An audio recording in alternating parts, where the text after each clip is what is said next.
What do you think of when the word dinosaur comes up? Perhaps giant reptile, ferocious beasts, extinct lizards, or perhaps any ancient animal is a dinosaur in your eyes?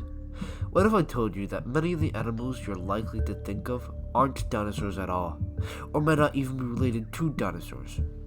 Hi, welcome to Wild Side of Things, and here I'll tell you why your idea of dinosaurs is likely wrong.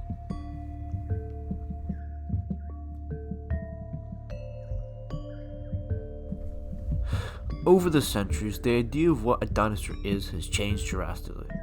When they were first discovered, dinosaurs were thought to have been literal lizards. In the middle of the last century, scientists thought dinosaurs were sluggish and dragged their tails against the ground. Today, scientists believe dinosaurs had feathers, which unlike their past theories, actually has more solid proof, such as fossilized feathers and skin. With the exception of the latter, many of these ideas are quite outdated, and yet are still reflected in popular culture such as movies and children's drawings. But what people get wrong most often is what is and is not a dinosaur. Many people are likely to think of animals such as pterodactyls, mossasaurs, plesiosaurs, or dimetrodons as dinosaurs. None of those animals are dinosaurs, however. So if they're not dinosaurs, what are they? Pterodactyls were reptiles belonging to the order known as Dinosuars. These are not dinosaurs, but instead flying reptiles. Dinosaurs have some of the largest flying animals to ever live. The largest of which, Quetzalcoatlus, had a wingspan of 11 meters. That's significantly larger than any flying animal alive today. Many of the largest living birds can't even fly. So how did the Quetzalcoatlus fly? Technically it didn't, it glided. Its wings were simply too huge to fly, it would have just smashed against the ground. So instead it's believed that the Quetzalcoatlus would have waited for a strong gust of wind to pick it off the ground, much like what albatrosses do today, and would remain in the air using updrafts. However, this theory is controversial, and a lot of paleontologists disagree on exactly how or whether they could fly. Mossasaurs and plesiosaurs are both aquatic reptiles. However, they weren't dinosaurs.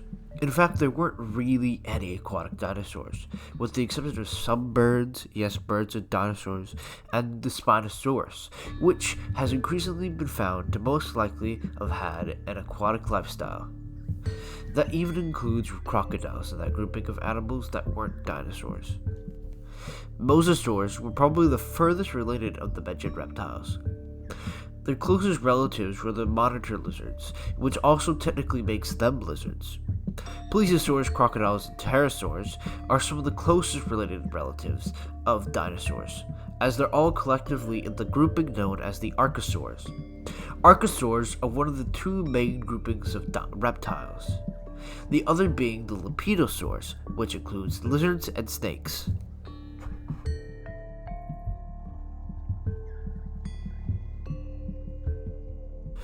Now that all that's been tackled, you may be left wondering what even is a dinosaur then? Dinosaurs were reptiles who lived during the Mesozoic era from 250 million years ago until 65 million years ago. Dinosaurs are best differentiated and even classified by their legs and hips. Unlike all other reptiles, their legs had a more upward stance, much like us mammals. This gave them a large advantage in their time as it gave them better maneuverability and saved precious energy. For this reason, dinosaurs were extremely successful in their times, which brings me on to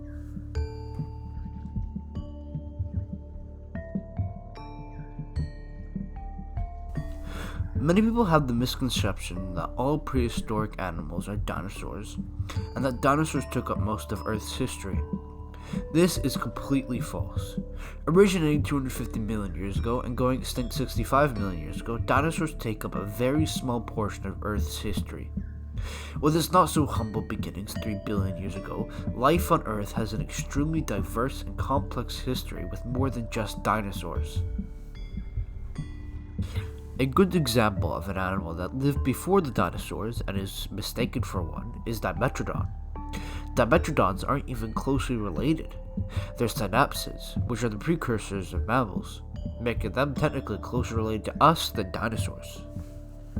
Another animal which is commonly thought to have lived alongside dinosaurs, and sometimes but less commonly called a dinosaur, is Megalodon. Megalodon lived long after the dinosaurs, appearing 23 million years ago and going 3.6 million years ago, meaning that they lived closer to us than the dinosaurs. Not all dinosaurs would have lived alongside each other. In fact, some species would have never even met due to how far apart they lived in time. For example, the T-Rex would have never met the Brachiosaurus due to how far apart it lived. T-Rexes lived 83 to 66 million years ago, while the Brachiosaurus lived 161 to 145 billion years ago. Not all dinosaurs lived on Pangaea, or the Jurassic either. In fact, by the time the Jurassic began, Pangaea had already split into Laurasia and Gondwana. Unlike what Jurassic Park might make you think, the time of the dinosaurs was more than just the Jurassic. The dinosaurs lived in 3 epochs: the Triassic, the Jurassic, and the Cretaceous. If you want to refer to their time period collectively, then you can refer to it as the Mesozoic era. When it comes to feathers, people are typically divided among 2 sides. Either no dinosaur had feathers, or all dinosaurs had feathers. Technically, both sides are wrong. Many dinosaurs did have feathers, such as Eutyrannus, Microraptor, or the T-Rex. But many also lacked feathers completely, such as Ankylosaurs, Triceratops, and all sauropods. Along with this, there's an even bigger myth that all dinosaurs were cold-blooded. Technically, they weren't cold-blooded or warm-blooded.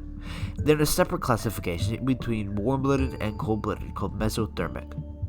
This means that they can keep their own heat using their metabolism, but still rely on outside forces, just not to the point that a cold-blooded animal would.